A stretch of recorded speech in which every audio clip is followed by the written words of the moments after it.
Esse módulo de número 7 contempla a geração solar. Eu vou fazer algumas explicações, algumas observações, tá bom? Acerca disso.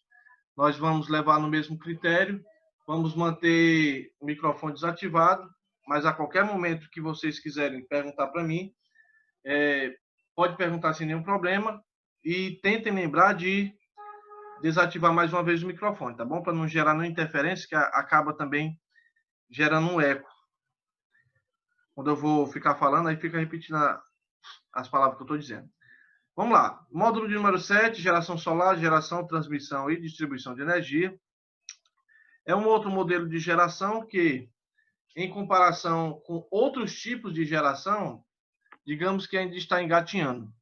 Se eu for levar em consideração depois da matriz energética, que são as usinas hidrelétricas, nós temos as usinas termoelétricas, tá? Que está assumindo um papel importante no que se diz respeito à geração, tá? Não estou falando das desvantagens com relação à emissão de dióxido de carbono para a atmosfera, estou falando em si do trabalho que está sendo executado. Nós falamos de geração eólica, né? Eu falei sobre o crescimento, né? Que está realmente fazendo a diferença, não só no Brasil, mas no mundo.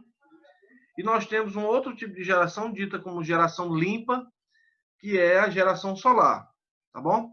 A geração solar tem uma certa vantagem, porque muitas residências hoje, né, por incentivo do governo, obviamente, estão utilizando geração solar para aliar com o sistema da concessionária de energia.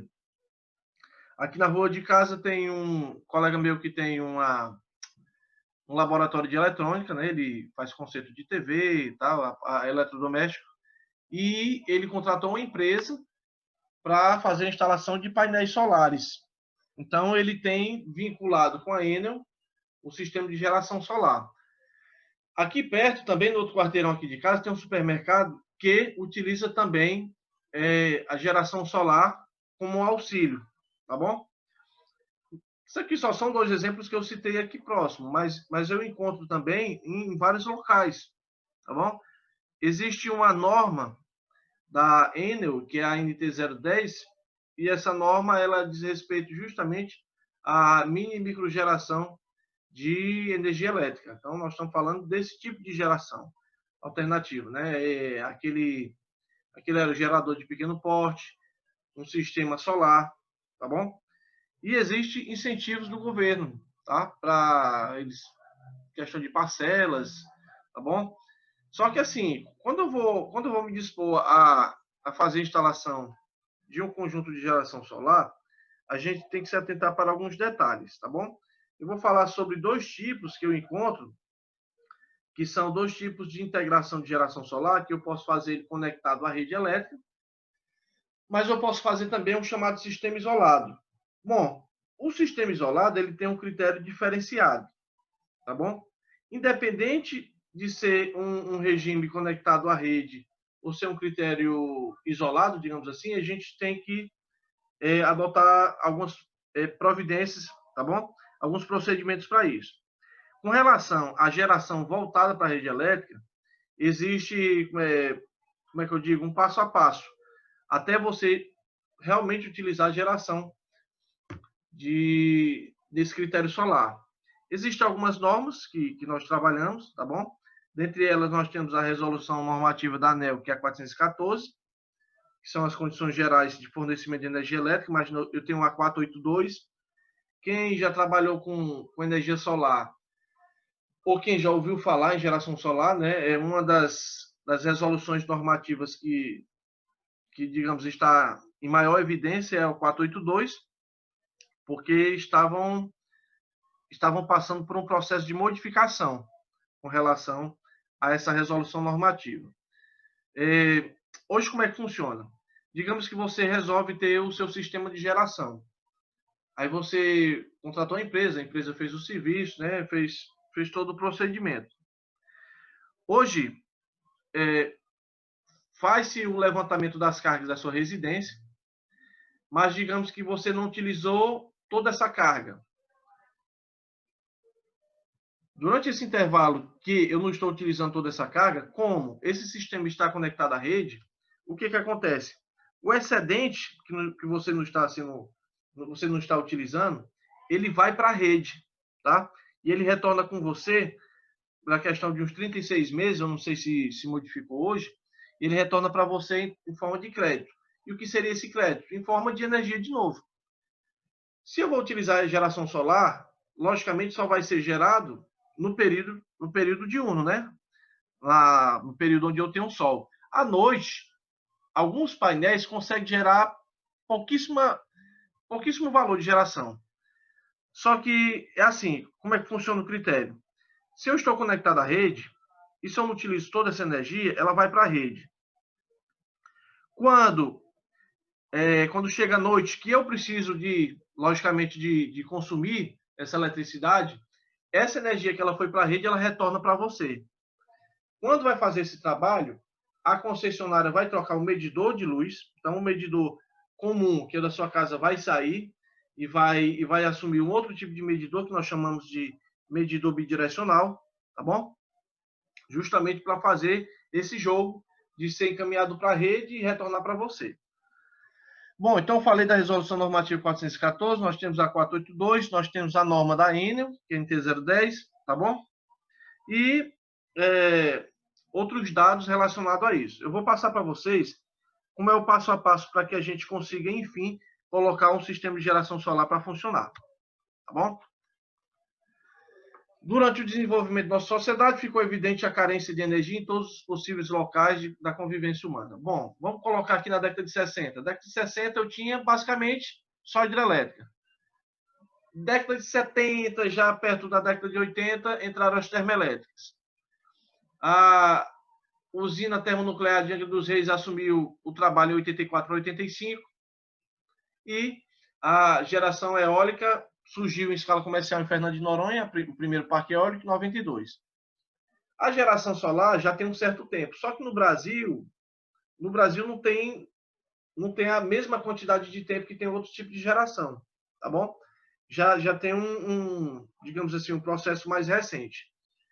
De uns tempos para cá, o governo começou a incentivar a utilização de geração solar para o meio residencial. O que acontece? A Enel ela não gera energia, a Enel compra energia e para a concessionária compensa muito mais que você utilize a sua energia elétrica de forma mais racional, que você consiga utilizar a energia da sua casa de maneira correta.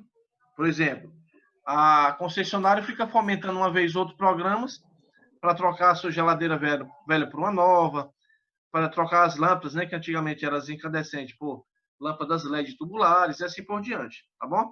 Então, assim, compensa para concessionário que você utilize a sua energia elétrica de forma racional. Enquanto isso, em muitas frentes, temos o desenvolvimento de novas formas de geração. Então, é assim, em comparação com outros tipos de geração de energia, esse modelo de geração está crescendo sim, tá bom? Existem alguns locais, por exemplo, ali extremo com Piauí, Tauá, já pertinho de Piauí, você encontra lá uma usina utilizada para esse critério de geração solar. Eu encontro alguns locais como Bahia, tá bom? Então, existem alguns pontos, né? O Brasil ele está espalhado com geração solar também. Logicamente, não na mesma quantidade da eólica. A nossa grande vantagem, pelo menos eu vou dizer para o lado do Nordeste, é porque nós temos praticamente sol o ano todo. Então, eu tenho um período chuvoso ali, o inverno, que dura pouco tempo, e o restante do ano é sol. Então, eu tenho um nível de incidência solar muito grande. Então, já tenho essa vantagem.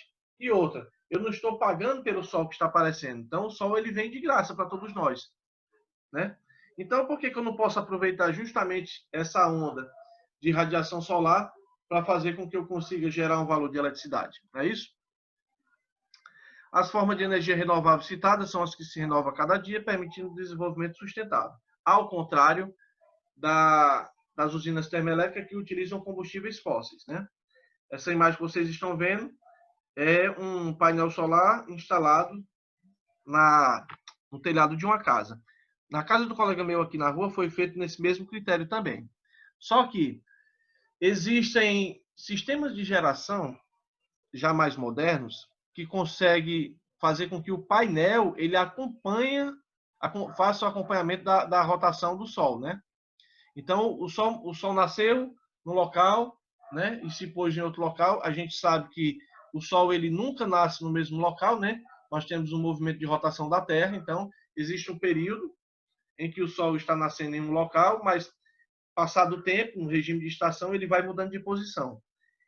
Para esse tipo de painel, ele consegue fazer o acompanhamento do movimento do Sol. Então, melhor ainda, porque eu vou ter um melhor aproveitamento de geração de energia. Já os mais simples, digamos assim, né, entre aspas, eles são instalados assim no telhado. E, assim, qual a diferença que se dá entre um e outro? Porque eu vou dar um exemplo. Vocês estão vendo aqui o telhado.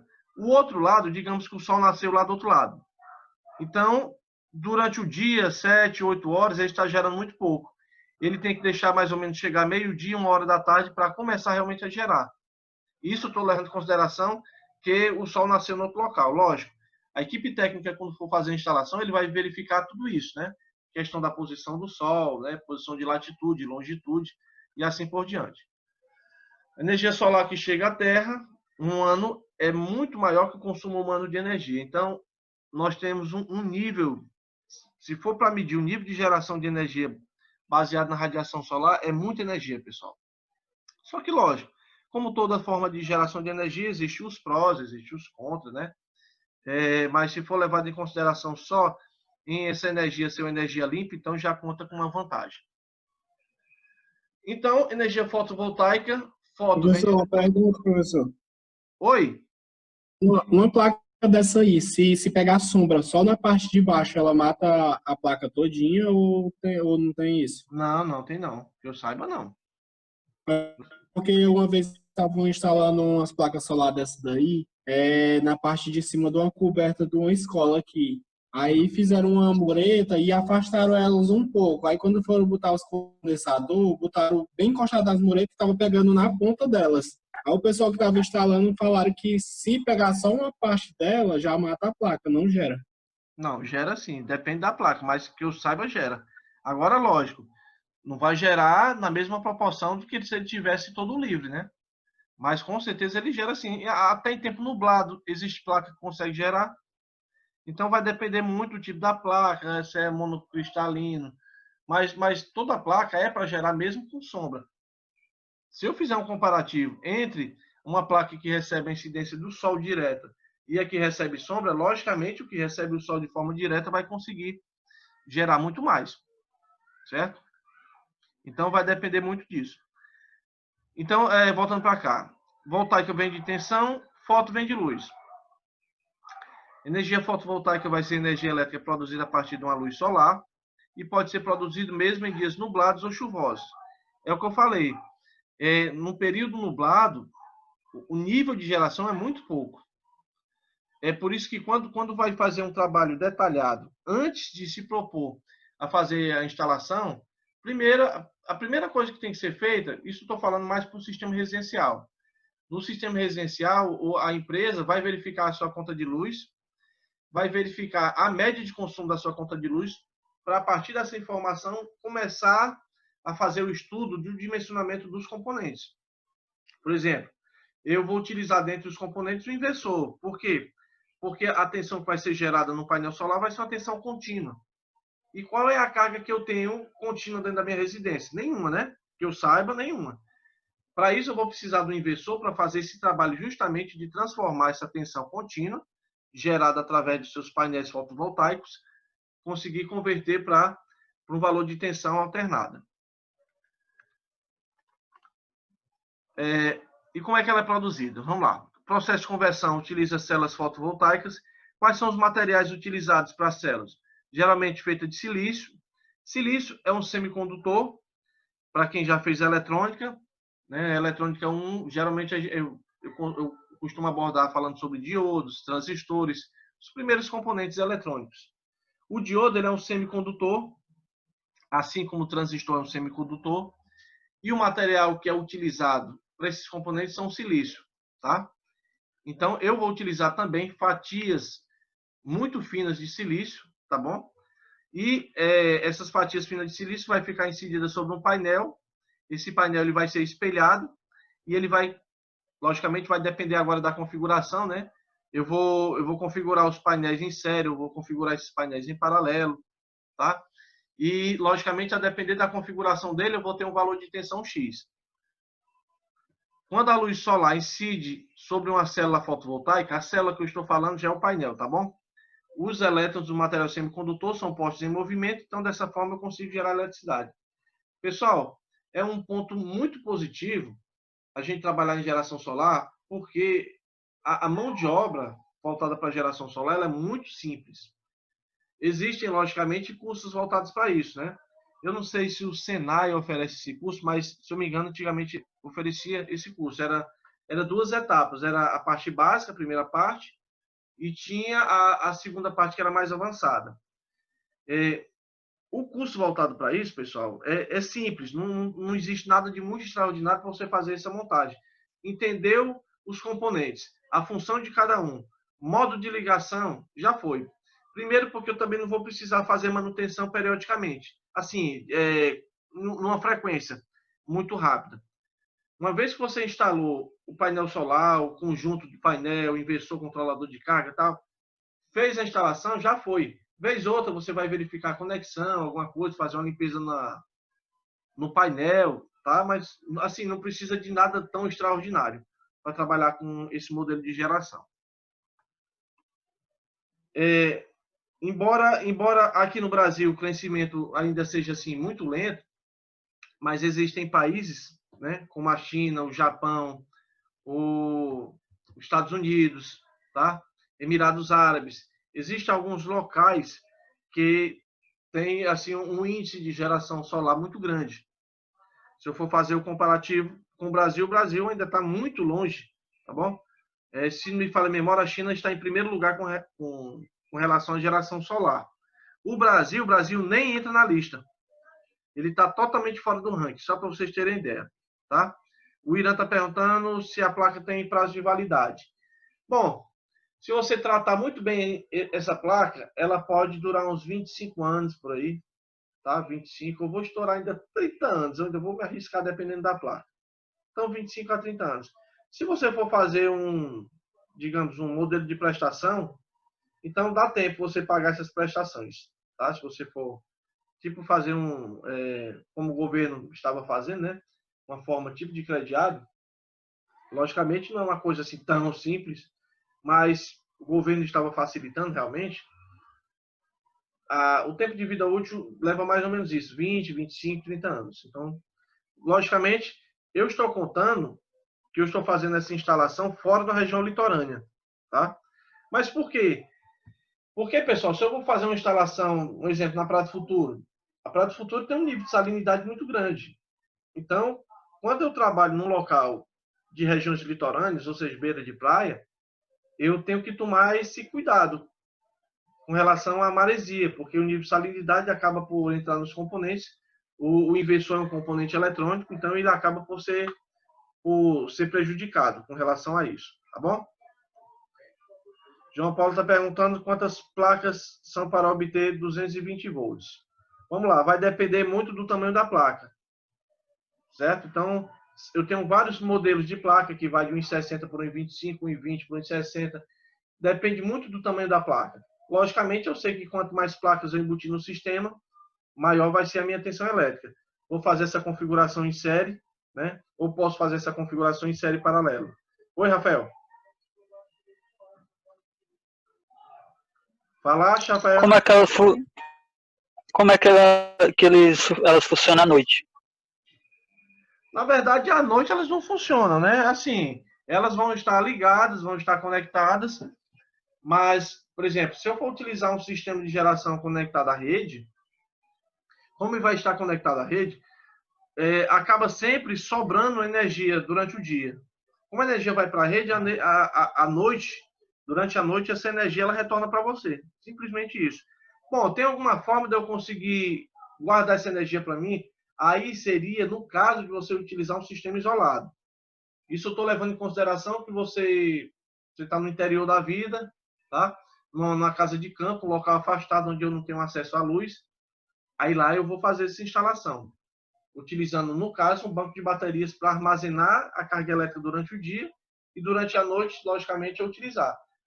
Bom, o tempo de carga vai depender muito da quantidade de baterias e da autonomia que cada bateria tem.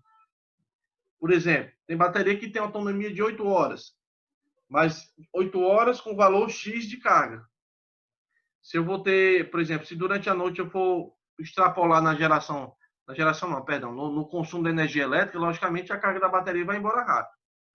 Mas se for, logicamente a gente leva em consideração que durante a noite, pouquíssima carga na sua residência vai ser ligada, né? Mas tardar um ar-condicionado, se tiver ar-condicionado, ou uma luz ali, outra acolá, e pronto. Conforme eu falei para vocês, essa parte aqui, pessoal, essa parte aqui, ela diz respeito justamente à parte de radiação solar.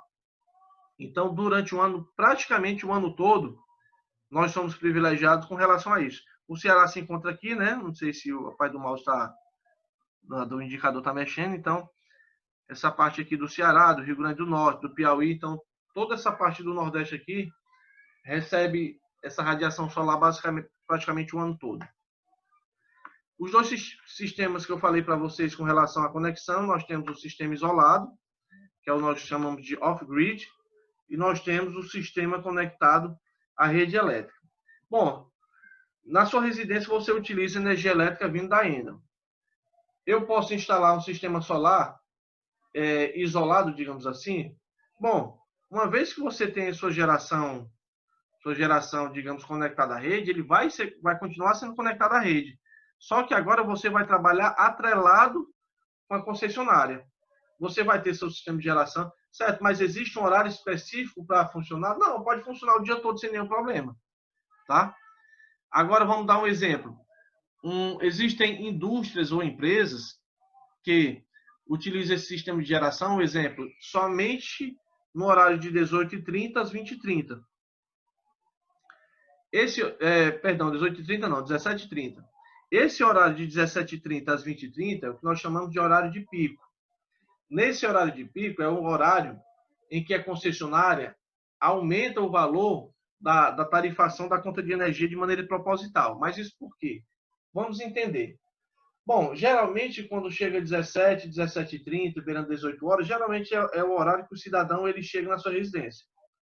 Quando ele chega na sua residência, ele liga a lâmpada, ele liga um ventilador, um ar-condicionado, liga o televisor. Isso eu estou levando em consideração a residência. Imagine milhares de residências que adotam o mesmo critério. Então, o que é que acontece? A densidade da carga aumenta de uma maneira bastante substancial. Quando chega a esse valor absurdo, se eu tivesse a carga dessa indústria ou dessa fábrica utilizando ao mesmo tempo com as residências, bom, provavelmente poderia acontecer de haver um colapso. Para que não ocorra isso, o que é que acontece? A concessionária, de maneira proposital, aumenta o valor da tarifa. Exemplo, digamos que o valor do quilowatt-hora em modos normais é de 68 centavos. No horário de pico, esse valor sobe para R$ 3,00, 3 e pouco. Tá? Eu estou jogando assim mais ou menos o valor para a gente entender como é que funciona esse critério. Mas a concessionária é muito má, ela faz isso de propósito. A questão é porque quando a concessionária ela faz isso, então o consumidor, que é o dono da fábrica ou da indústria, ele vai pensar duas vezes antes de querer utilizar todo o seu maquinário justamente nesse horário. Quando passa de 20h30, geralmente 20h30, beirando 20h30, 21 horas, geralmente é um horário que muitas pessoas vão dormir, a quantidade de carga diminui e eu consigo estabilizar o valor dessa energia elétrica durante todo o tempo necessário. A ANEEL, a Agência Nacional de Energia Elétrica, ela estipulou um tempo, que é justamente nesse tempo que anoiteceu, né? Esse tempo que anoiteceu de 17h30 até 20h30 é o horário que eles aumentam o valor dessa tarifa. Bom, o dono dessa fábrica ou dessa indústria, como não é burro nem um pouco, então ele pensa assim, não, vou fazer o seguinte, compensa muito mais para mim eu alugar um gerador. Isso eu estou falando agora de geração qualquer, não estou falando só de geração solar. Durante esse tempo, o que acontece? O dono da fábrica ou da indústria coloca um gerador para funcionar, esse gerador fica ligado em paralelo com a concessionária e ele desliga a concessionária e fica funcionando só com o gerador. Bom, Quando chega perto de 20 e 30, aí o que acontece? Ele liga a concessionária em paralelo com o gerador e depois tira o gerador. Então, isso é feito todos os dias. Ou então, o dono da fábrica reduz a quantidade de produção ou coisa parecida. Mas, geralmente, ocorre dessa maneira. Eles colocam o gerador para funcionar, tá bom?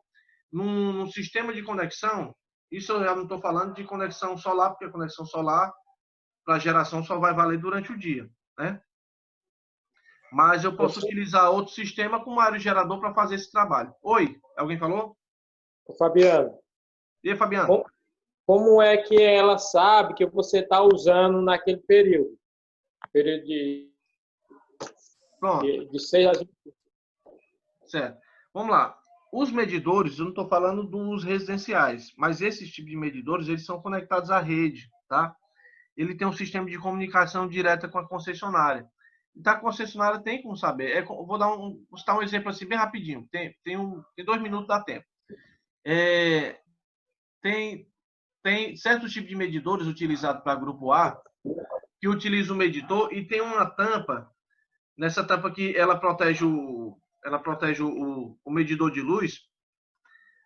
E quem trabalha com isso ou já observou, existe tipo um micro switch na parte de dentro. Aí o que acontece? Se você tirar esse policarbonato, que é esse acrílico, para tentar fazer algum gato ou alguma coisa parecida, esse micro switch vai fechar o contato, vai mandar informação para a concessionária e a concessionária rapidamente manda uma equipe técnica para verificar o que foi que aconteceu, certo? Então, é um sistema que nós chamamos... É tipo como fosse... Não sei se o nome é telemetria. É mais ou menos esse nome assim. Esse sistema é conectado diretamente com a concessionária. A concessionária vai ter acesso através, logicamente, do seu computador, o programa de computador, e verificou que aquele local foi violado. Então, assim, a concessionária sabe, sim. Esses grupos que nós falamos que é grupo A, ele é um grupo conectado à rede. Então, tem como saber, sim, dessas informações. São utilizados em locais remotos ou onde o custo de se conectar à rede elétrica é elevado. Então, geralmente, quando é feito esse trabalho de instalação, é em locais realmente afastados, onde eu não tenho acesso à geração de energia. Então, são assim, situações diferenciadas. Bom, para esse tipo de aplicação, eu vou ter que utilizar um componente chamado controlador de carga. Esse controlador de carga vai ser um elo, digamos, entre o painel e o conjunto de baterias. Porque o controlador de carga é um aparelho que vai permitir que a tensão venha, passe por ela. O controlador de carga vai levar tensão para a bateria para armazenar a bateria. Encheu a bateria está com carga total. Beleza, então ele corta a alimentação que vai para a bateria e leva para o inversor, para do inversor realizar o seu trabalho de inversão para tensão alternada. Tá? Energia solar fotovoltaica conectada à rede, vai ser um complemento a mais na geração. Eu posso utilizar a geração solar o dia todinho? Pode, nenhum problema. Não há problema algum com relação a isso.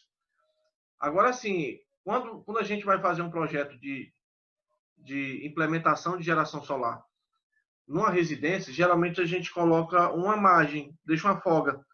Mas isso por quê? Porque, vou dar um exemplo, embora eu não utilize todo, sempre esse valor que está sendo gerado, ele está sendo jogado à rede. Então, isso vai voltar para mim durante a noite. Um outro detalhe é que a concessionária, ela permite que você consiga utilizar essa geração excedente em um outro ponto que não seja a da sua residência. Certo? Então, eu posso utilizar também nesse critério. Ei, professor. Oi. E também a concessionária pode pagar, por exemplo, se as placas gerar mais que você usou, ela paga, né? De volta o valor. No caso aqui no Ceará, não está funcionando dessa forma, né? Questão de créditos, né? Mas existem locais que você recebe através de crédito. Crédito que eu falo é dinheiro, né? Tutu. Aqui ele entrega por crédito, mas em forma de energia. Mas eu ouvi alguém comentando, o cara que trabalhava que a Enel já estava pagando já. Mas só se for agora. Pois é, ele tava falando. Pode também ter entendido errado. Só se for agora, porque eu saiba é devolvido em forma de energia, da mesma forma. Uma observação importante, peraí, só um instante.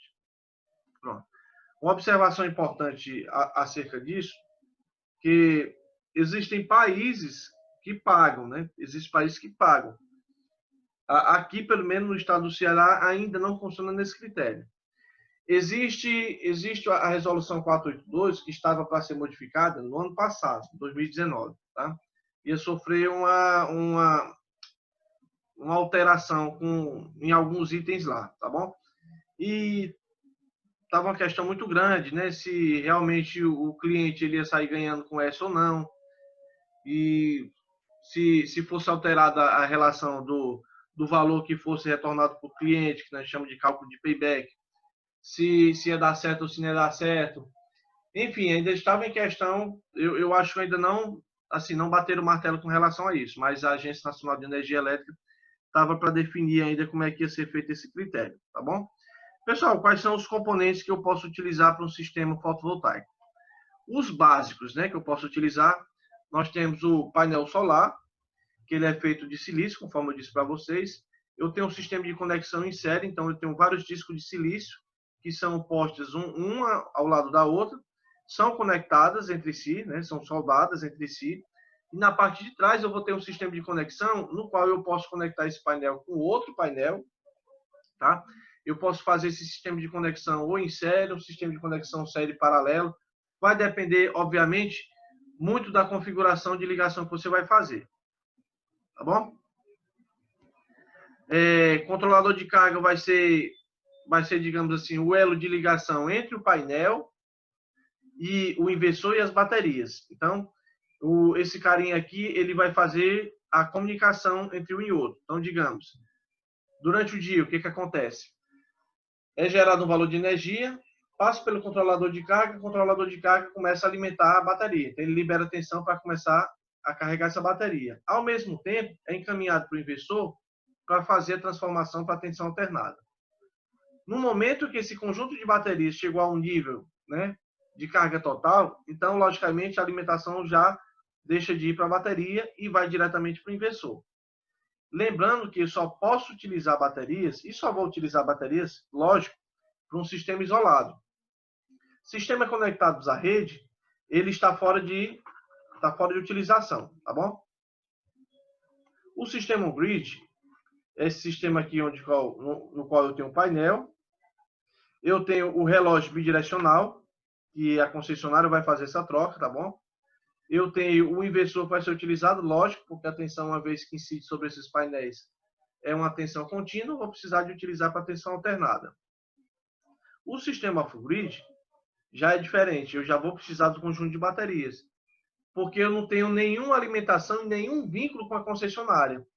Como eu não tenho nenhum vínculo com a concessionária, eu vou ter que utilizar o controlador de carga para fazer justamente esse intercâmbio para cá, para o conjunto de baterias, e para o conjunto de inversores. Tá bom?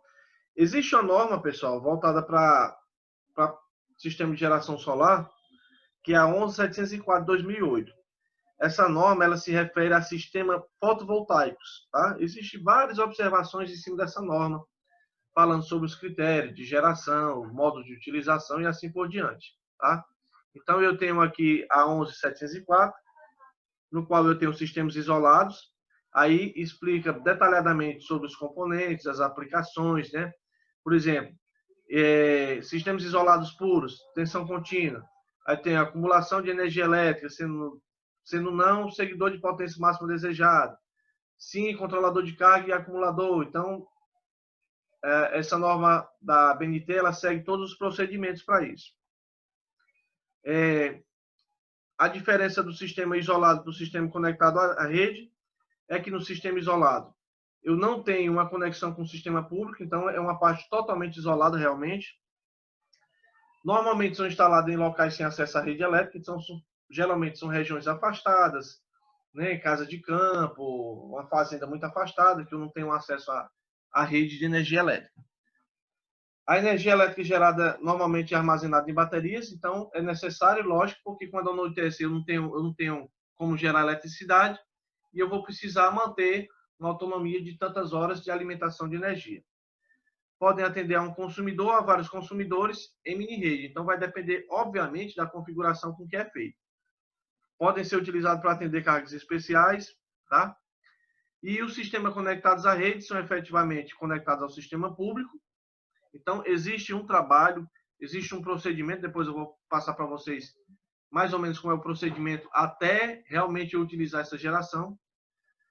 Podem ser instalados integradas edificações, proporcionando geração distribuída. Não possui elementos para armazenar energia, então, no sistema conectado à rede, a bateria já se encontra fora. A energia elétrica gerada é injetada diretamente na rede, necessita de rede elétrica para operar. Já mostrei para vocês, sistema isolado, né? Painel, controlador de carga, banco de bateria, inversor, o sistema de carga CC e o sistema de carga CA. E aqui seria o modelo da configuração. Quanto maior for a quantidade de painéis fotovoltaicos que eu vou utilizar, maior vai ser a tensão. Só que eu tenho que me atentar para um detalhe. Uma vez que eu faço o sistema de geração solar, digamos, na minha residência, que foi feito todo o procedimento, aí vem a pergunta: eu posso colocar mais painéis no sistema? Bom, algumas coisas têm que ser observadas. E quais são? Vou dar um exemplo. Foi determinada uma quantidade X de painéis. Essa quantidade de painéis tem um valor de tensão. O controlador de carga tem um valor de tensão também, que deve acompanhar a quantidade de painéis, ou seja, a tensão disponível pelos painéis, que acompanha também o inversor, com um conjunto de baterias. Então, assim, se você dispõe a colocar mais painéis no sistema, então eu teria que fazer praticamente uma reestruturação do sistema, tanto para controlador, como para inversor ou baterias. A não ser que você deixe uma margem de folga no momento de realizar o dimensionamento. Mas aí já seria um outro detalhe, tá? Aqui são alguns exemplos Boa noite, professor. Boa noite, amigo. Aqui são alguns exemplos de células fotovoltaicas, tá bom? Utilizadas, não sei se dá para ver aqui na figura. Eu tenho aqui alguns painéis aqui, tá? Alguns painéis fotovoltaicos. Na Califórnia foi instalado há pouco tempo um sistema de geração solar que os painéis fazem o acompanhamento de acordo com o movimento do Sol. Conectado à rede elétrica, já está fora, né? A questão das baterias. Eu tenho um medidor que é o da rede e eu tenho um outro medidor que seria um medidor opcional. Esse medidor, eu acredito que seja chamado também de medidor de retaguarda, que é um medidor que fica opcional se o cliente vai querer ou não utilizar. Geralmente o cliente pede porque o cliente ele consegue fazer o acompanhamento também da energia que está sendo gerada. Certo? Aí vamos lá. O sistema... Oi. Uma curiosidade. Por exemplo, no sistema de baterias, no caso, por exemplo, se o sistema ele carregar todas as baterias, ele para de gerar aí dentro das placas ou não? Não, ele continua gerando porque o controlador de carga só não manda mais para a bateria, né? Já manda direto para o inversor. Então, assim, ele tem que deixar a bateria cheia? Tem. Vai deixar garantido porque se acontecer, sei lá, algum problema com o painel, alguma coisa, eu tenho as baterias para suprir a necessidade. Opa, anoiteceu. Como eu não tenho incidência solar, eu já tenho um conjunto de baterias para garantir um certo tempo de geração. Tá? De geração não, perdão, de utilização. Então, aqui o painel, o sistema de inversor e a conexão integrada à rede. Tanto para esse modelo, como o modelo chamado Net Metering. Esse modelo Net Metering é o gerador fotovoltaico que troca a energia que produz recebendo créditos em kWh, que é o nosso caso, né? Nós trabalhamos nesse regime. Alguém ia falando? Eu interrompi? Não? Depois vocês dão uma pesquisada com calma, tá? Esse tipo de modelo de geração, tá? Modelo de utilização, que é o modelo Net Metering, e outro modelo que é o tarifa prêmio. Aqui são centrais inversores, tá? Modelo de centrais inversores. E vamos partir para a vantagem, porque a minha meta é a gente fazer o cálculo para o dimensionamento, tá bom? Bom, para esse tipo de esse tipo de geração, eu tenho algumas vantagens, lógico. Primeiro, essa energia solar ela vai ser isenta de poluição durante seu uso, então eu tenho esse privilégio de ter esse combustível durante o ano todo, não vai emitir qualquer tipo de poluentes, a manutenção é mínima, tá? Existe curso para isso, para você aprender, logicamente, os componentes, aprender a fazer a ligação desses componentes, existem cursos voltados só para isso. Mas, se alguém for fazer esse curso, vai ver como é fácil realmente trabalhar com esse tipo de geração. Em países tropicais, a utilização de energia solar é viável em praticamente todo o território. Nós temos esse privilégio, né? Então, a nossa região Nordeste, nós temos essa bênção que é sol basicamente o ano todo. Em relação às hidrelétricas, requerem áreas menos extensas. Isso é lógico, né? Um sistema de hidrelétrica, vamos colocar aqui Itaipu ou usina de Belo Monte, é um espaço enorme, né? Que são utilizados. Bom, mas assim como todo tipo de geração nós temos as vantagens, nós temos as desvantagens também. As desvantagens é que as formas de armazenamento de energia solar são pouco eficientes quando comparadas aos combustíveis fósseis. Bom, mas isso é questão lógica, né? Eu estou utilizando um sistema termoelétrico, uma baita de uma turbina, um baita de um gerador. Se a gente for levar em comparação ao nível, né, de potencialização de energia, é lógico que a geração solar ela é menor. E para que eu tenha um rendimento maior, logicamente, eu vou ter que inserir mais painéis no sistema. Só que, se a gente for levar em consideração que já vai ser uma energia limpa, sem emissão de poluentes, então, com certeza, estou muito à frente disso, tá? Algumas instalações Professor, utilizam... Oi? a respeito, assim, é porque eu cheguei agora, né, na aula, Sim. e eu sou muito interessado nessa parte desse Geração solar? aprendimento, né, de energia solar. Eu queria saber aí como é. Eu acho que eu perdi alguma coisa aí. Perdeu. Vou para a parte de dimensionamento. Qualquer coisa, quando tiver perto de terminar, eu dou uma recapitulada de novo, tá bom? Para não ter que voltar tudo Ok. todo lá do começo. Mas assim, tu tá de qual turma, hein? É o Wellington da Sierra. Da Sierra, né?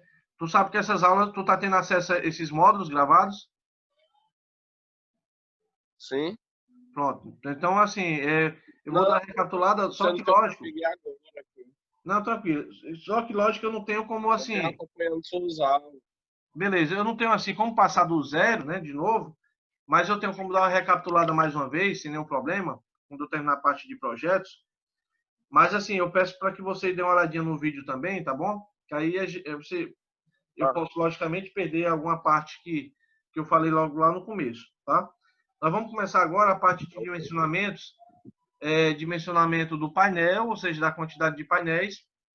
Eu vou passar um regime de procedimento aqui para a gente fazer. Eu vou pedir para vocês copiarem algumas partes, mas só copiar, tá bom? Para resolver, para realizar essas questões aqui, eu vou fazer junto com vocês, para a gente entender assim, mais ou menos como é que funciona o critério de levantamento da quantidade de painéis e do inversor a ser utilizado. Então, vamos lá. Para realizar o dimensionamento, nós vamos tomar como exemplo a residência. Então, vamos chutar aqui um exemplo, aqui, uma residência que decidiu fazer a utilização da geração solar. Beleza, eu vou realizar esse procedimento, só que eu vou adotar um sistema passo a passo. Tá bom? Primeira coisa que eu tenho que fazer para definir a quantidade de placas, a questão do inversor, é de verificar realmente a média, tá bom? A média do consumo de energia dessa tal residência. Isso eu estou levando em consideração que essa residência já tem suas cargas instaladas, né? É uma residência comum, que o cara decidiu, não, eu vou instalar aqui uma geração solar. Beleza, contratou a empresa vai fazer o procedimento. Então, como é que eu vou fazer esse trabalho? A primeira coisa que eu tenho que fazer é ter acesso à conta de luz. Quando eu vou ter acesso à conta de luz, logicamente eu vou ter alguns dados, como sistema de bandeiras tarifárias, os tributos que nós pagamos, iluminação pública e tal. O que vai me interessar é com relação ao consumo. Então, o que eu vou fazer? Eu vou verificar aqui o consumo. Essa residência, através da sua conta de luz, teve um consumo de 775 kWh. Então, aqui foi o valor de consumo. Para calcularmos a energia consumida, nós vamos utilizar a potência ativa e nós vamos utilizar o tempo. O que quer dizer que uma conta de energia ela vai ser definida através da potência do dito componente e através do tempo de utilização dessa carga. O que quer dizer que quanto mais potente for esse eletrodoméstico, logicamente mais energia vai consumir. Mais tempo de utilização desse componente, mais energia vai consumir. Então, são dois fatores que são atrelados de maneira direta ao consumo de energia elétrica. É a potência ativa, a potência do aparelho, e o tempo de exposição desse aparelho. Bom? Então, olha, o consumo, nesse caso, eu verifiquei que é 775. Eu vou ter que fazer o cálculo utilizando essa fórmula, tá bom? Que energia vai ser igual a potência vezes o tempo. Energia é dado em watt-hora, potência é dada em watt e o tempo é dado em hora. A concessionária não trabalha com watt-hora, a concessionária trabalha com quilowatt-hora. Então, a concessionária, assim como toda concessionária do nosso país, utiliza esse múltiplo. Mas por quê? Poderia utilizar o watt-hora? Poderia, mas para isso eu teria que ter um outro medidor que medisse em watt-hora e outra.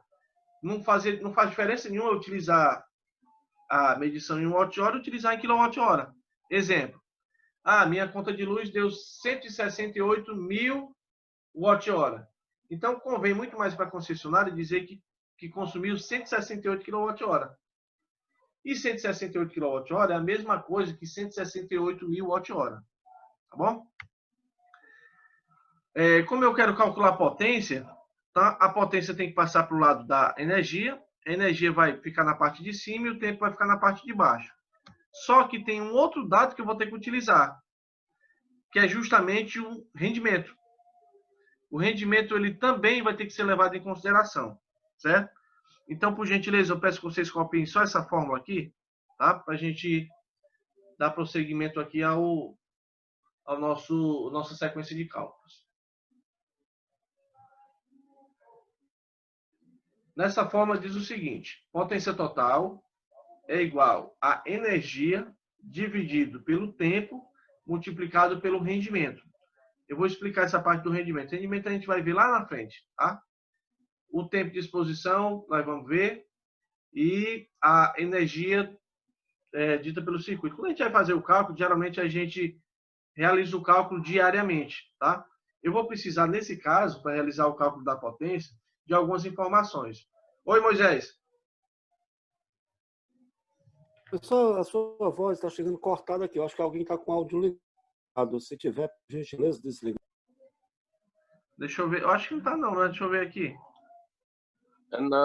Não, professor. O problema é na internet mesmo. Tá dando eco, mas só é desligar o geral, pô, de todo mundo e o professor da aula. Mas na verdade está desligado, viu?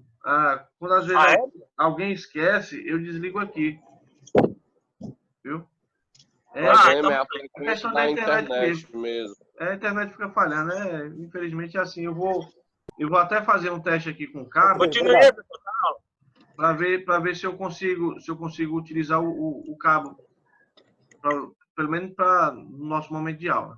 Então vamos lá. Eu vou calcular a potência total desses painéis. Eu vou precisar da energia e vou precisar do tempo e do rendimento. Então eu vou precisar de algumas informações para realizar esse cálculo. Bom, eu peguei a conta de luz, tá? Verifiquei através do histórico de consumo. E no histórico de consumo eu vou ter que verificar a média, tá? A média de consumo desse tempo. Digamos que eu quero zerar, por exemplo, o histórico de consumo da minha residência. Uma das maneiras para você fazer, deixar o histórico de consumo zerado, é trocando o titular. Então, digamos que eu resolvo trocar o titular da conta de luz. Eu vou colocar o nome do meu irmão. Então, quando eu passo para o nome do meu irmão, ou o nome de qualquer outra pessoa que não seja você, o titular, esse histórico ele é totalmente zerado, tá bom? Mas eu vou levar em consideração aqui no nosso cálculo que eu tenho uma conta de luz, que essa conta de luz tem uma quantidade X de energia a ser utilizada durante o mês. Com a conta de energia em mãos, nós vamos escolher os dados obtidos no histórico de consumo, direcionando ao valor médio. Então, eu tenho aqui, olha, eu tenho os meses, ó, fevereiro, março, abril, maio, junho, julho, agosto. Então, é feito os últimos 12 meses e realiza-se a média, né? Então, eu vou fazer a soma. Eu vou fazer a soma desses consumos e vou dividir pela quantidade, que no caso são 12. Aqui, pessoal, se você verificar na esquerda da imagem, eu tenho a média. Então, nesse caso, a média já são de 658 kWh. Tá? Só ver aqui quem mandou a mensagem. Ah, pessoal, ter paciência mesmo, né? Cachorro latindo lá na rua, quem dá aula em casa é assim. Eu não tenho como segurar o focinho do cachorro lá fora, não. Infelizmente é assim mesmo, certo? Aí vamos lá. Em seguida, nós vamos verificar o tipo de ligação. Se esse tipo de ligação vai ser monofásico, se ele vai ser bifásico, se ele vai ser trifásico, tá bom? Então, vai depender muito do sistema de ligação. Esses valores, pessoal, nós chamamos de valor de disponibilidade, certo? Bom, valor de disponibilidade é um valor que você paga independente de você consumir essa energia ou não, tá? Se o meu sistema é monofásico, eu pago esse valor de disponibilidade equivalente a 30 kWh. Vem aquela história. Eu passei 3 meses com a minha casa fechada, né? A minha casa estando fechada, eu cortei todos os gastos, né? Questão de custo, de geladeira eu desliguei. Eu fiz todo esse procedimento. O que acontece? Quando eu fiz esse procedimento, quando eu retornei, veio a conta de luz que se encontrava lá na caixazinha do correio.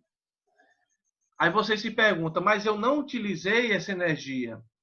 Como é que eu tenho esse valor? Como é que eu tenho esse valor de energia? Mas, na verdade, a concessionária ela cobra essa chamada de taxa de disponibilidade. Para qual sentido? Ela pode dizer assim, olha, você não está utilizando a energia, mas no momento que você quiser, que você chegar em casa, os 220 volts vão estar disponíveis para você. Esse valor vai ser utilizado para fazer a manutenção da rede, certo? Então, é cobrado esse valor. Para o sistema monofásico, eu tenho 30 kWh. Para o sistema bifásico, eu tenho 50 kWh. E para o sistema trifásico, eu tenho 100 kWh, certo? Bom, de acordo com as informações da conta de luz, nós vamos ver o consumo médio mensal. Você viu que o consumo médio mensal obtido da conta de luz foi de 658 kWh mesmo. Vou até voltar para mostrar para vocês. Olha. 658. Esse 658, juntamente com a ligação da taxa de disponibilidade, que é o valor de uma ligação bifásica que eu escolhi, tá? O valor bifásico, você vai subtrair esse 658 pelos 50 e vai obter o valor que nós vamos utilizar no cálculo, tá bom? Então, por gentileza, copiem essas informações, tá certo?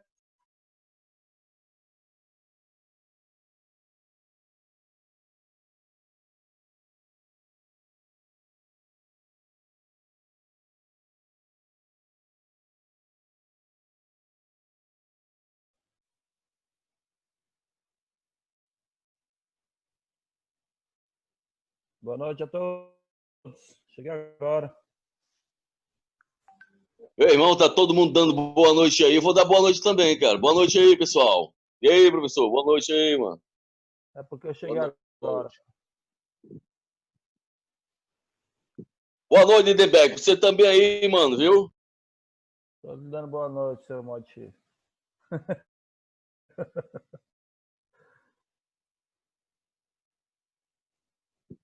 Aí pegou pesado, hein? Então olha, pessoal, só observação. Macho, é um novo. Aí xinga. Bora, mano. Só observação, pessoal. Esse consumo é a média, tá bom? Na conta de luz lá, apresentou um outro valor. Deixa eu ver qual foi o outro valor que apresentou. Na conta de luz, lá inicialmente. 775, né? Mas isso foi o valor do mês. Eu não vou pegar esse valor desse mês. Eu vou fazer a média desse valor. Esse valor, ou seja, a média desse valor, você vai encontrar na conta de luz. Então, geralmente, na direita da sua conta de luz, assim, tem o histórico de consumo e tem a média. Eu vou fazer em cima da média desse consumo. Com a média, eu vou ter que reduzir. Por exemplo, se o meu sistema, né, fosse monofásico, eu iria pegar esse valor e subtrair por 30.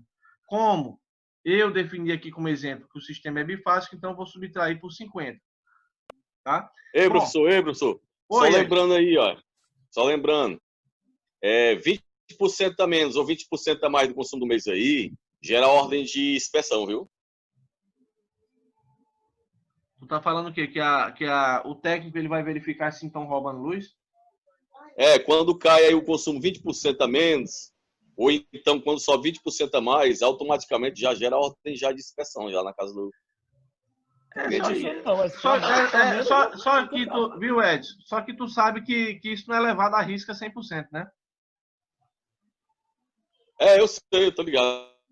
Assim, questões de papel, realmente é assim, né? Questões de papel, mas assim na prática, eu digo para você, eu digo assim porque eu já trabalhei prestando serviço juntamente com a Enel na época, né? Nem Enel, era Coelce na época. E assim, já trabalhei com várias pessoas lá de dentro e a gente sabe que assim, não é levado à risca 100%. Mas quando a ideia de fazer essa inspeção é justamente ver o que foi que aconteceu, né? Se aumentou do nada ou se reduziu do nada. Bom, então eu tenho aqui 658, que foi a média, subtrair por 50, e esse 50 é porque um sistema é bifásico. Eu peguei esse 608, que foi o resultado, e eu dividi por 30. Por quê? Porque eu vou precisar desse valor por dia, certo? Então, por exemplo, como são 608 kWh, isso é contando para um mês, você vai dividir por 30 para saber o valor dessa energia por dia. Dividindo 608 por 30, você vai ter um valor da energia gerada de 20,26 kWh dia, tá? Então, essa energia, vocês irão anotar. Você vai pegar esse valor de 608, vai dividir por 30, porque eu quero saber diariamente que valor é esse. O resultado deu 20,26 kWh dia. Ô, Joab.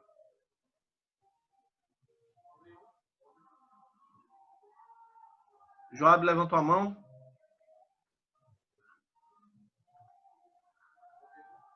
Foi sem querer, professor, foi sem querer. Beleza. Então, por gentileza, amigos, anotem aqui. 608 dividido por 30 igual a 20,26 kWh dia. Pessoal, quer isso aí mesmo que eu peguei aula agora? Oi? Nós estamos fazendo um dimensionamento nós estamos fazendo dimensionamento da quantidade de painéis. Nós estamos na parte energia solar? Oi? Painéis de energia solar? Isso, exatamente. Nós estamos no critério inicial. Peguei a conta de luz, peguei a média do histórico de consumo, que foi esse valor aqui de 658, subtrair pela taxa de disponibilidade, um sistema bifásico é 50, se fosse monofásico seria 30. Deu esse valor dividi por 30, porque eu quero saber diariamente quanto é o valor dessa energia. Oi? Se fosse trifásico. Não entendi. Se fosse trifásico seria 100. Se fosse. Seria 100 kWh. 30, 50, 100. Monofásico 30, bifásico 50, trifásico 100. Bom, eu tenho esse dado em mãos. Pessoal, Oi. Pessoal, essa comparação aí essa comparação é para saber a quantidade de energia por dia, é para você ter uma base, tipo assim, se na minha energia da concessionária eu consumo tanto, eu tenho que colocar tantos painéis para poder ter o meu rendimento normal, é isso? Mas também não é só isso não. Por exemplo, eu vou ter que atrelar um rendimento. Todo componente que eu for utilizar para um sistema solar, ele vai ter uma quantidade de perda. Eu vou ter que levar isso em consideração. Outra informação importante, eu vou ter que pegar alguns dados, nós chamamos de dados solarimétricos. Esses dados solarimétricos, eles são justamente a exposição. Como é que eu digo? É um gráfico que ele vai mostrar para você qual é o intervalo de tempo no qual eu tenho uma incidência solar muito grande. Porque eu vou precisar desse intervalo de tempo para justamente fazer no cálculo. Nós sabemos que o valor dessa radiação solar, ela sofre um acréscimo quando passa de 6 horas, né? Então, quando ela está chegando a 6 horas, logicamente vai depender do local, né? nós aqui no estado do Ceará, geralmente é assim, quando chega 6 horas, o sol começa a aparecer, aí vai aumentando, quando chega mais ou menos meio-dia para 1 hora da tarde, é o tempo que o valor dessa radiação está um valor muito alto, e vai baixando, e o regime é sempre o mesmo, todo dia, tá? Sendo assim, olha, os dados, conforme eu falei, chamado dados solarimétricos, vai ser o tempo de radiação que os painéis ficarão expostos. Aqui são os horários referentes ao dia, e aqui é o valor da radiação dado em quilowatt por metro quadrado, tá? Lógico, metro quadrado porque é através da área, né? O espaço que eu vou ter com os painéis expostos para receber essa radiação solar. Então, eu tenho aqui um exemplo, 0,2 kW por metro quadrado, 0,4 tal, e aqui eu tenho o horário do dia. Então, eu tenho, por exemplo, 6 horas da manhã, 7 horas, já tem aumentado mais, 8 horas, 9, 10. Veja que quando chega mais ou menos meio-dia, é o ápice, né? É o valor realmente maior de incidência dessa radiação solar. Quando passa de 1 hora, vai chegando 2, então vai começando a ter um decréscimo. Eu vou ter que analisar essa parte aqui, olha. E é nessa parte aqui que eu vou começar a fazer a análise do meu sistema, tá? Bom, para fazer esse sistema, para você verificar, você vai ter que seguir alguns procedimentos, tá? Esses procedimentos você vai ter que ir na internet, entrar em alguns sites que eu vou mostrar para vocês, tá? Para que você consiga obter justamente esse plano horizontal aqui de radiação solar. Aqui eu tirei da internet, tá? Um exemplo aqui de Fortaleza, no qual eu tenho algumas informações aqui, ó. Então eu tenho aqui radiação dada em kWh por metro quadrado vezes o dia, e eu tenho aqui os meses durante o ano. Então, essa informação eu posso pegar aqui na internet, tá? E aqui é a radiação solar no plano inclinado, no qual eu tenho o plano horizontal.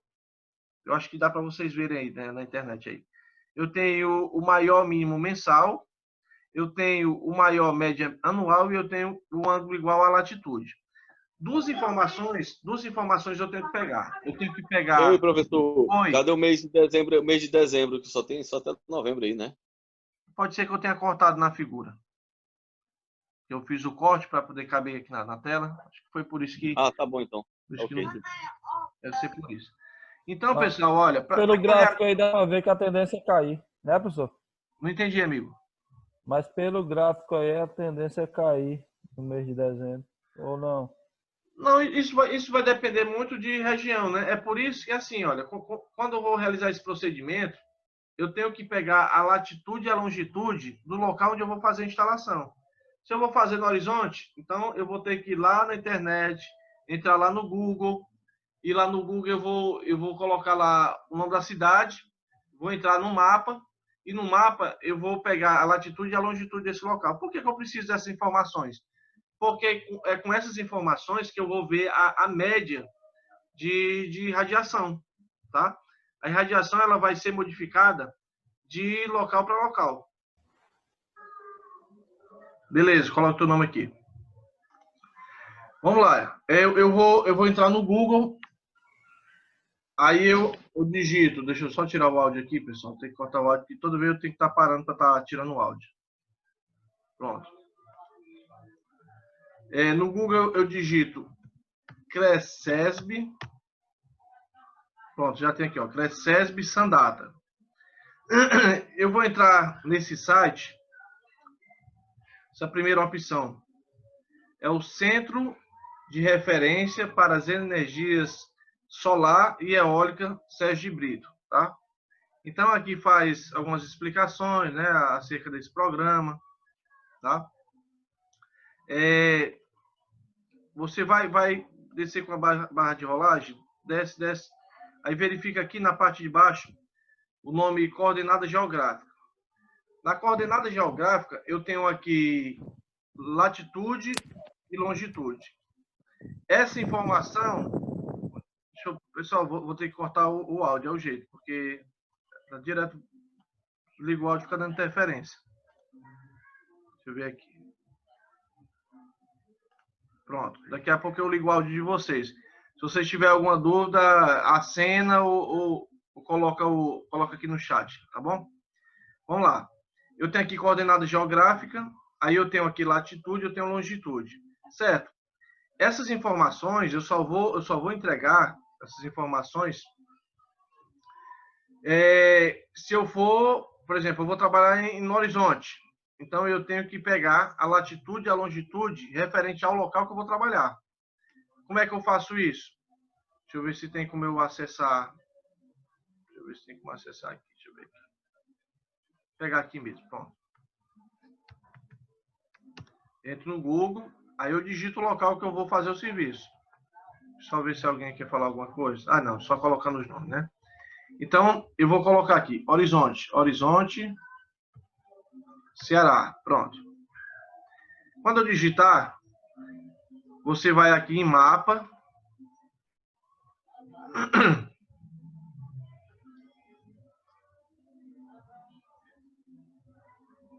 Só esperar um pouquinho, por causa da internet mesmo. Aí vai aparecer o mapa e vai ficar destacado justamente o local onde você determinou, que no caso é horizonte aqui, tá? Bom, um local marcado aqui, deixa eu só, pronto. Com esse local aqui, o que você vai fazer? Você vai clicar com o botão direito, ver se dá certo. Você tem um pouquinho de paciência por causa da internet. Pronto, aqui. Cliquei com o botão direito, aí eu tenho rotas a partir daqui, rotas até aqui, aí eu aperto a terceira opção. Quando eu cliquei, na parte de baixo aqui, já me apareceu a latitude e a longitude do local, que no caso é horizonte. Tá? Então, eu determinei fazer esse serviço. Citei aqui como exemplo o horizonte, mas pode ser, obviamente, qualquer local. Então, eu vou copiar. Eu vou copiar essa latitude e essa longitude. Aí eu vou lá na Cresesb. Aí eu coloco aqui. No caso aqui, como tem os dois valores, né? Eu vou tirar um aqui. Pronto. Então, eu tenho latitude e eu tenho longitude. Coloco para buscar. Pronto. De acordo com a latitude e a longitude, então eu já tenho aqui, olha, as informações a respeito de horizonte, tá? Aqui eu tenho para Quirais também, tá? Que é a irradiação solar no plano horizontal. Bom, quando eu passo para cá, o que é mais importante para mim é eu verificar aqui estação Horizonte, município Horizonte Brasil, latitude, longitude e o que vai me interessar realmente é o plano horizontal. Aí eu verifico que a média para Horizonte, nesse caso que eu fiz aqui, olha, é de 5,72, tá? É a média de quilowatt-hora por metro quadrado ao dia. Esse é o valor de acordo. Então, assim, vai depender muito do levantamento que você vai fazer. Ah, eu fiz o levantamento para o Maceió. Então, você coloca lá o local e, de acordo com esse site, ele vai lhe informar qual é o valor da irradiação solar. Certo?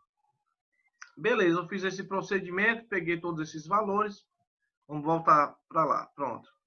Então, eu fiz um cálculo aqui da irradiação solar no plano inclinado. Certo? Só um instante aqui.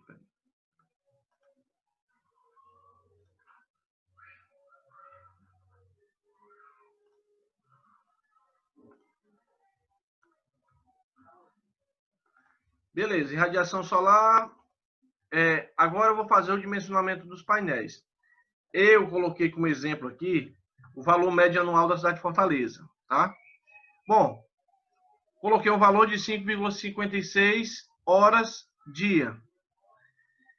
O HSP, que vai ser o horário de pico, né? O valor médio vai ser de 5,56 hora dia. Com a nossa fórmula, potência total dos painéis igual a energia dividida pelo tempo vezes o rendimento, eu já tenho esse valor de 20,26, porque é o valor ao dia. Veja que inicialmente nós pegamos o valor lá por mês, peguei lá a média, reduzi por 50, porque se tratava de um sistema bifásico. Com o resultado eu dividi por 30 para saber quanto era o dia, o valor diariamente. Deu 20,26. O 5,56 é o tempo, né, exposto lá pelo pelo site que eu peguei, que é justamente o nível da radiação solar, e o que está faltando é eu pegar justamente a informação do rendimento. O rendimento ele vai estar associado a alguns fatores, né? Não vou entrar muito em detalhes com relação a isso, mas vamos lá. Perda por temperatura vai estar com rendimento entre 7% e 18%. A incompatibilidade elétrica, que pode acontecer pela questão da quantidade de painéis ou troca de painéis, de 1% a 2%. Acúmulo de sujeira, cabeamento tanto para o circuito contínuo, porque eu vou precisar.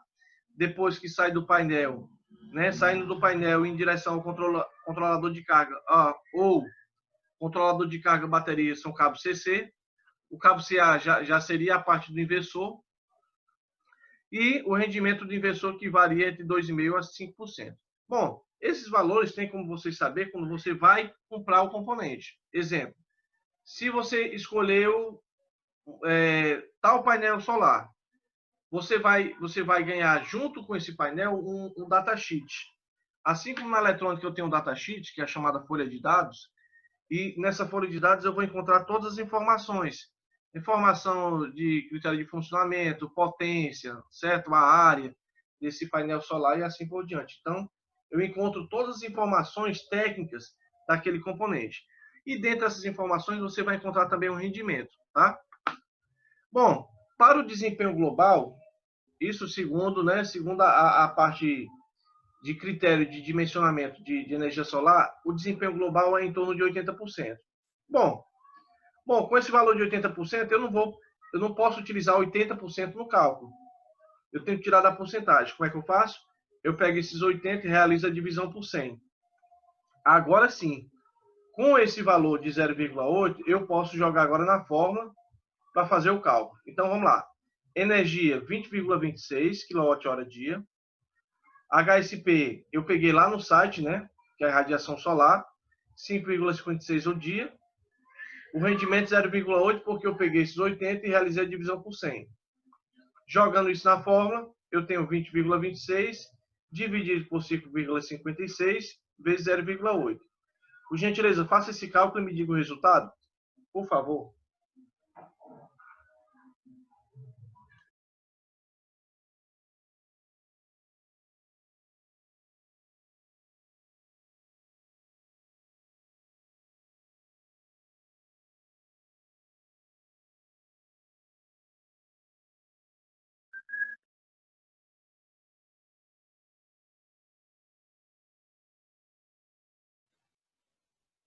Pessoal, no meu deu 2,91.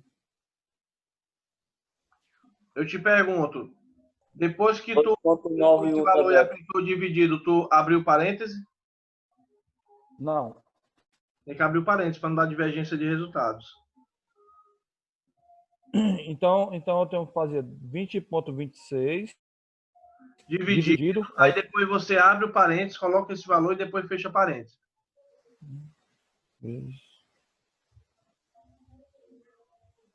Agora deu 4,55. Pronto, tá mais fácil.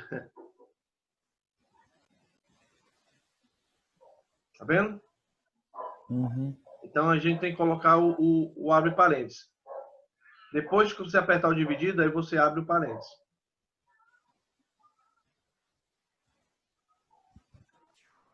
Ei, professor, esse 0,8 é de 80, aquele 80%? Isso, exatamente, 80%. Eu dividi por 100.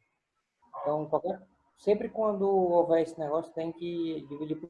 É porque eu não posso jogar porcentagem, entendeu? Misturado no cálculo. Então, no caso aí, professor, a porcentagem se tornou o quê? Oi?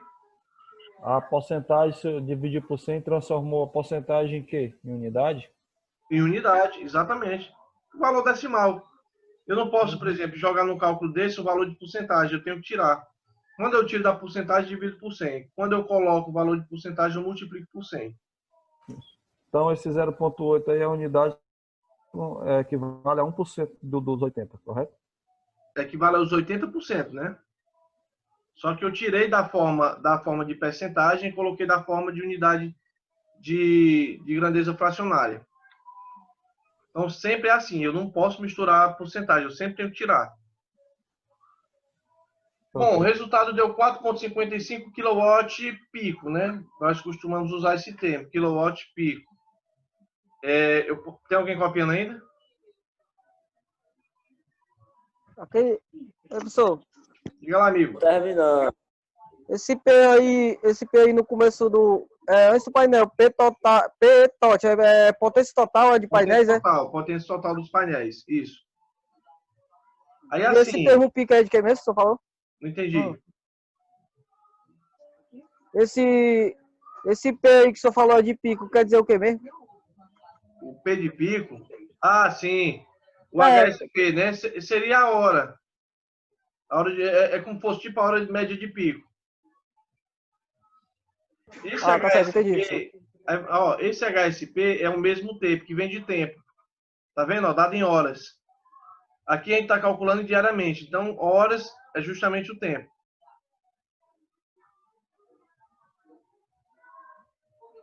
E esse KWP aí, você que estava falando também, esse KWP aí. Kilowatt pico. O watt é porque é a unidade de potência ativa. O quilo, porque aqui na parte de cima está em quilo, né? Então permanece sendo quilo. Kilowatt, potência.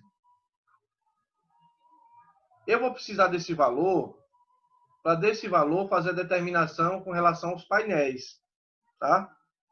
Exemplo. De acordo com a potência dos painéis, que deu esse valor de 4,55, nós vamos verificar os modelos. Aí, de acordo com esse valor, aí eu vou verificar quais são os modelos que estão à minha disposição. Então, eu tenho painel fotovoltaico do tamanho que você quiser. E com os preços mais variados, logicamente. O que convém dizer é que quanto maior for o painel, maior vai ser a potência que ele vai conseguir absorver. Eu tenho aqui, olha, 260 watts, 265 watts, 275 watts para um painel de 1,6 para 1 metro. Mas eu tenho também 1,95 para 1 metro, eu tenho 310, 315, 320, certo? Digamos que eu resolvo escolher esse valor aqui. Quem vai escolher é você, a potência do painel. Eu escolhi 265, beleza. A quantidade de painéis, então, vai ser a potência total dos painéis que você encontrou, dividido pela potência do painel individual, para que eu saiba quantos painéis eu vou precisar para esse sistema. Certo? Sendo assim, olha, como é que você vai fazer? 4,55 kW, que é o valor dessa potência do painel, e você vai dividir pela potência referente ao painel que você resolveu escolher. Esse 265 está em watts. Para não colocar embaixo watts e ficar aqui em cima quilowatts, ou você pega esse valor 265, divide por 1000, que você vai passar para quilowatts, ou você pega esse valor de 4,55 kW e multiplica por 1000 para transformar ele para watt e ficar igual com a parte de baixo. Em uma divisão, pessoal, que nós chamamos de razão ou divisão, eu não posso misturar múltiplos em submúltiplos. A gente tem que deixar tudo igual. É por isso que eu peguei esse valorzinho, dividi por 1000, ele ficou igual com a parte de cima. Realizando esse procedimento, você tem 17,16 unidades, que são a quantidade de painéis. Bom, ou você arredonda para 18, mas como o valor está muito perto de 17, eu acredito que 17 painéis irão resolver tranquilamente sem nenhum problema. Bom, se eu fosse um exemplo... Então, professor... Oi? Então, no caso aqui, a carga toda foi 4,5 kW pico. Eu vou precisar de 17 painéis. Porque o painel que você escolheu é um painel aqui de 1,6 para 1 com essa potência. Se você, por exemplo, não, eu vou escolher esse maior um pouquinho, com essa vai potência. Dar menos, né? Aí, logicamente, a quantidade de unidade vai diminuir, né? Correto. Pronto, posso mudar, pessoal? Professor, tem uma pergunta aqui que eu já peguei o bonde andando, eu estou assistindo poucas aulas, talvez até a galera já tenha perguntado. No caso aí, se eu for modificar minha residência, o apartamento, sei lá o que, para energia solar, eu tenho que entrar com pedido com a INA, correto ou não? Eu posso fazer aleatório, por exemplo, eu tenho um ar-condicionado, pesa muito. eu posso pegar só uma placa solar só para esse ar-condicionado? Cara, é interessante a sua pergunta, mas todo um trabalho que você vai envolver uma conexão junto com a rede, você tem que deixar, no caso, a concessionária ciente disso, entendeu? Existe um, assim, se é para fazer realmente a coisa bonitinha, certinha, existe um certo procedimento que tem que ser adotado. Vamos dar um exemplo aqui. Eu quero fazer essa conexão junto com a distribuidora. Então, primeira coisa, você vai fazer a solicitação de acesso, né? Tipo formulário, né? Vai ser feito um formulário, você vai encaminhar isso para, no caso, para a Enel, né?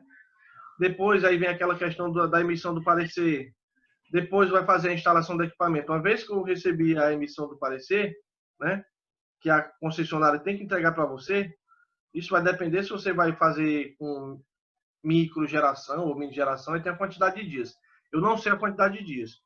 Depois que a distribuidora emite o parecer, aí você pode contratar a empresa, ou então você mesmo pode fazer esse trabalho de levantamento, né, e para fazer a instalação. Depois que faz a instalação, aí você vai solicitar a vistoria da instalação. Porque, vou dar um exemplo. Tu vai colocar um medidor a caixa do medidor de luz. Quando você vai colocar, o técnico que vai vir colocar o medidor, ele vai verificar, ao mesmo tempo ele vai fazer uma vistoria acerca da altura, né, da caixa. Se a altura estiver fora dos conformes e fora do padrão, o técnico volta e pede para você corrigir para depois voltar. Então, é realizada essa vistoria. Depois da vistoria, né, que no caso vai ser a visita, né, da parte técnica, emite um relatório, faz a regularização e pronto. Aprova e pode já utilizar. Mas isso sendo plena carga, né? Eu, por exemplo, o exemplo que eu dei é uma placa solar que suporte a potência de um ar-condicionado ou de uma geladeira, enfim, o que for, eu posso fazer aleatório só para mim, sem fazer homologação nenhuma. Professor, mas ele aí pode ser feito isolado, né, não? Você vai manter, agora sim, ó, do ar-condicionado. Beleza, eu quero fazer do ar-condicionado. Eu vou manter um circuito separado só para o ar-condicionado, beleza. Você vai ter que gastar dinheiro comprando baterias, porque à noite não tem geração, né? Como tu tá ligando direto, então tu só vai ter, digamos, ar-condicionado durante o dia, quando gerar. À noite, se tu não tiver um conjunto de baterias, tu não tem geração, né? Não, mas já estou pensando na bateria já. Pronto, aí sim, aí entra baterias e entra controlador de carga. Quando é conectado à rede, já fico livre disso, certo? Com relação ao cálculo do inversor, do mesmo jeito, você vai verificar as marcas que eu tenho aí, marcas aí de inversores que faz Elama, né? Eu tenho da Frones, da ABB, e vários modelos. E alguns modelos disponibilizam valores de potência. Bom, nesse Qual melhor, professor? Qual melhor? Qual melhor? Não sei, cara, com relação à marca. Assim, das marcas que eu conheço, a única que eu já trabalhei foi a ABB. E assim, eu já trabalhei muito em setores de eólica por aí, com a ABB. A ABB é bom, o resto pode ser que seja bom, mas eu não conheço. Professor? Oi? No caso, assim, eu montei o meu sistema, né? Eu vou dar um exemplo. Aí o meu consumo, eu zerei. Todo mês está vindo zero. Né? Porque, como ele vai fazer o reverso, né? Sim. Aí, no caso, vindo zero, eu vou ter que pagar mesmo aquele valor mensal? Como é que é? Não, que eu saiba, não. Nem iluminação pública? E é outra coisa. Iluminação pública é outra coisa. Que aí é um tributo municipal, né? É um imposto municipal. Pelo que me consta, sabe, professor, quando você adquire um conjunto solar de placas, você faz toda essa homologação e tal, o Nilson explicou aí, tá bem claro. Aí o que você consome, o que ela segura de carga, o que ela gera de carga, um exemplo, você consome 100, ela tá armazenando, ela tá gerando, no caso, 150. Aqueles 100 você usa e 50 vai para a Enel. No caso, esse 50 que vai, ele retorna em crédito para você, correto ou não? Retorna em crédito em forma de energia, né? Isso. Exato. Isso. Exatamente. É assim que funciona. Certo? Então, olha, eu escolhi... Ô, Jefferson. O Arivel está perguntando. É o seguinte, qual a funcionalidade desse inversor mesmo, hein? Qual a utilidade dele mesmo? Eu perdi um pouco o foco nessa Você questão vai aí. transformar a energia que foi gerada, que é contínua, para alternada. Como a sua Ah, casa ela é toda alternada, ela precisa de um inversor para realizar esse trabalho. Ei, Jefferson, levantou a mão, foi? no caso aí, ela, vamos supor, do painel ela vem corrente contínua e ele converte para alternada, é isso? Alternada, exato. Ah, tá certo, obrigado. Nada. Professor, Vamos lá. Oi. a vantagem de ligar na rede é porque você, vamos supor, você passa o dia fora, né? Aí ele passa o dia produzindo, aí você só vai usar à noite, né? O que ela jogou na rede, você vai puxar de noite. Sempre acaba sobrando, né? Isso. A vantagem é sempre acaba sobrando. Porque normalmente a gente só usa praticamente à noite. Durante o dia ela fica mantendo o que tem ligado, a geladeira, mas algumas coisas que se mantém ligado durante o dia. Exato. Né? Eu sei que o colega meu aqui da rua disse que para ele foi uma maravilha, porque ele trabalha muito com eletrônica, né, ferro de solda, essas coisas, então para ele foi bacana, certo? Olha aí, pessoal, eu resolvi escolher um exemplo. Eu tenho aqui esse valor de potência, 4,5 kW pico, tá? Deixa eu tirar o áudio aqui. Kilowatt. Eu tenho que ter para um inversor uma margem de folga para mais e para menos, tá bom? De 20%. Sempre é assim, vou fazer o cálculo do inversor, eu tenho que deixar uma margem de 20%.